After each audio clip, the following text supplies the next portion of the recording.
My name is Donna, I'm 72 years old, and 3 weeks ago my daughter-in-law, who once cried in my arms asking me to bless her marriage, sent me a text message that read, "You're banned from Thanksgiving, idiot.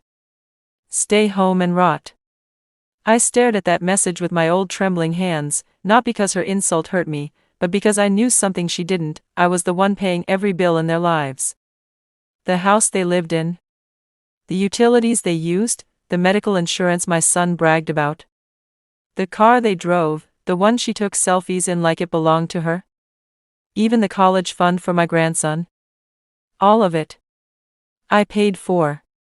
And she, this young woman who married my son 5 years ago, had the audacity to ban me from Thanksgiving and call me an idiot like I was a burden. Oh, sweetheart. She had no clue that the only reason her world worked was because I quietly held it together. Not for long. Because the moment she hit send, I decided to pull the plug on everything. And when the bills stopped being paid, when the car disappeared, when the insurance lapsed, when the mortgage demanded immediate repayment, I received 87 missed calls. All from them. But I didn't answer. Not until I was ready. And when I did, they learned exactly who the idiot really was. This is my story.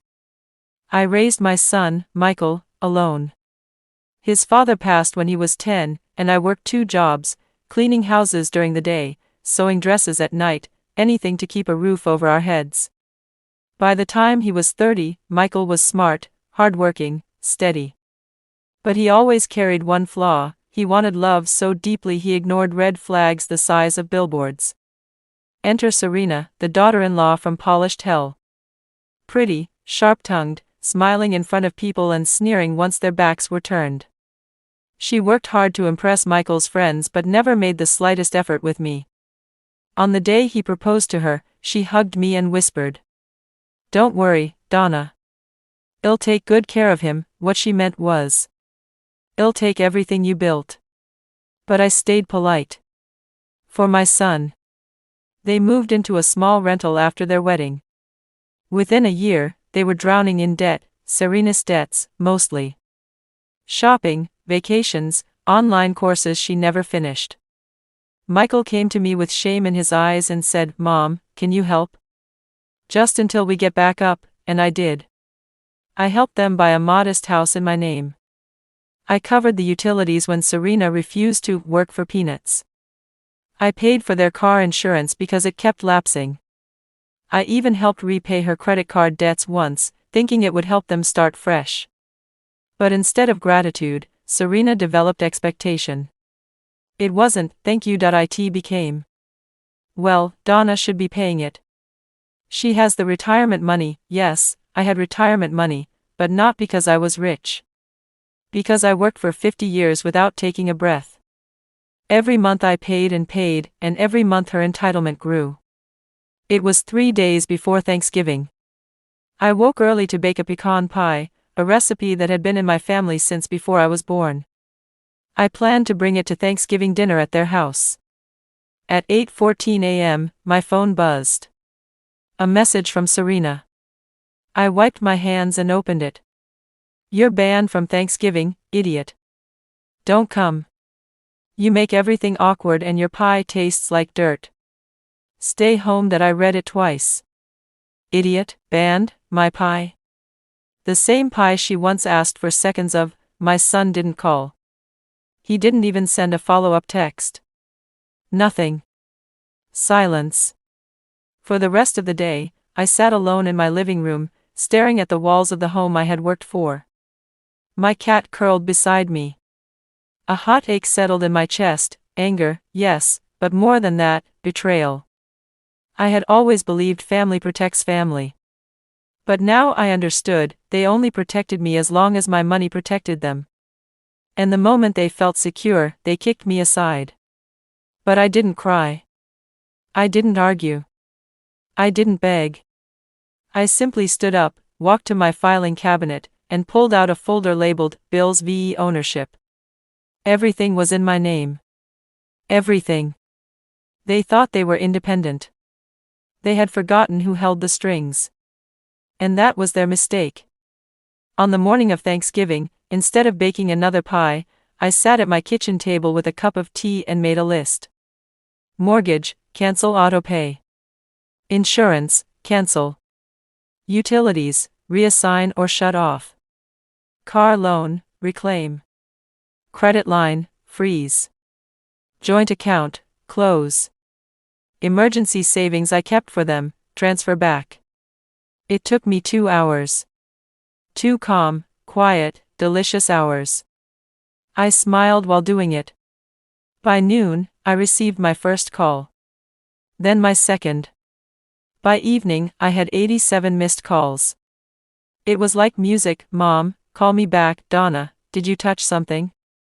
The heat isn't working. Why can't we access the savings? Why did the CR get towed? The insurance company says it's cancelled. What is going on? Pick up the phone. I didn't. Not on Thanksgiving. Not the day after. Not the weekend after. And when the utilities shut off and the mortgage company sent warnings, the calls got more frantic. Serena's voice messages were dripping with fury. Donna, are you crazy? Fix it. You can't do this, old woman. You owe us. Michael is your son. The last one made me laugh. Of course he was my son. That's why this hurt. That's why this was necessary. On Sunday evening, my doorbell rang aggressively. I let it ring. I didn't answer. On Monday morning, I finally picked up one of Michael's calls. He sounded desperate. Mom. Can I come over? Of course, I said. I'll make coffee. He arrived looking exhausted. Shadows under his eyes. Clothes rumpled. His voice shaking. Mom. Everything is falling apart. The house, the bills, the car, Serena is losing it. Why did you do this? I looked into my son's eyes and asked him something I never had before. Michael. Did you know she banned me from Thanksgiving? His face went pale. He closed his eyes. So you did know. He whispered, Mom, I told her not to text that. I told her it was rude. But you didn't call me, I said softly. He swallowed hard. No. I nodded slowly. Michael, when your wife disrespects me, that's one thing. But when you stand by silently? That's different. That he lowered his head. We just thought. You were going to pay the bills anyway. Oh. There it was. The truth. Clear. Naked. Ugly. Mom, can you please just restore things? Serena is crying every night. I smiled gently. Michael. You're 38. You have a wife. You have a child. And you need to learn how to stand without leaning on an old woman. That he clenched his jaw. I have been working. And I've been paying, I interrupted. 4 years, silence. Then I said, you two banned me from Thanksgiving.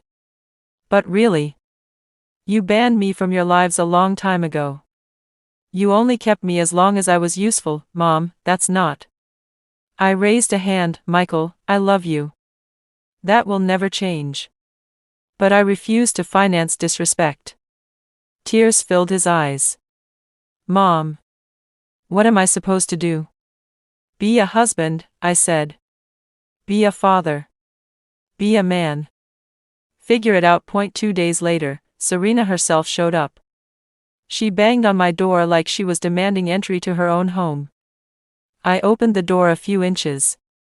She was trembling with rage. Donna. Turn everything back on right now. Her makeup was smudged. Her hair messy. She looked nothing like the polished queen she pretended to be. I said nothing. You can't just take things away. I didn't take anything, I replied calmly. I simply stopped giving.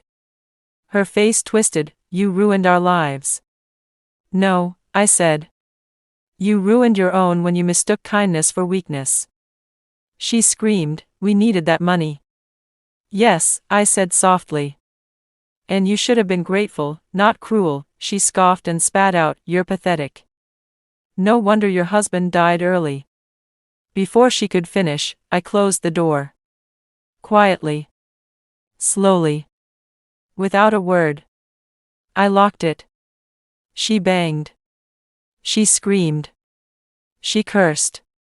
She even kicked the door. I didn't answer.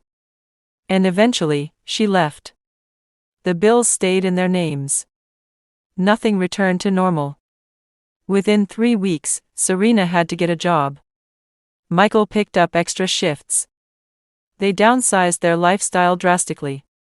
Their arrogance began to dissolve.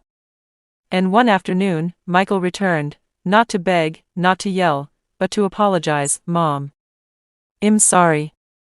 For everything. For letting her treat you that way. For depending on you. For forgetting that you raised me to be better. I hugged him. You are better, I whispered. You just needed a reminder. He nodded. We want you in our lives, Mom. But we want you there because we love you. Not because of your wallet. For the first time in years, I believed him. Serena didn't speak to me for months. Which was fine. Respect is earned, not owed. When she finally did approach me again, it was quiet, awkward, humbled. She didn't call me idiot, she didn't ban me from holidays. She didn't demand anything. She simply said, I shouldn't have said that. I'm sorry that it wasn't warm. It wasn't emotional. But it was genuine enough. I accepted it. Not for her sake. For my sons. And my grandsons. Because revenge isn't about destroying someone. Sometimes, it's about forcing them to see what they took for granted. And watching them rebuild without you. Spoken in her own voice, YouTube style. So that's my story. The story of a 72-year-old woman who learned that being quiet, generous, and loving doesn't mean you have to be a doormat. Getting older doesn't make you weak, it makes you wiser. And sometimes, wisdom means cutting ties, shutting off the lights, and letting people sit in the darkness they created until they finally understand where the light came from. If you're listening to this, and someone in your life treats you like your worth is tied to what you can give, remember this from me, Donna: the moment you stop giving, you'll see their true character. And the moment they realize what they've lost, they'll come calling. Just like mine did. Thank you for listening to my story.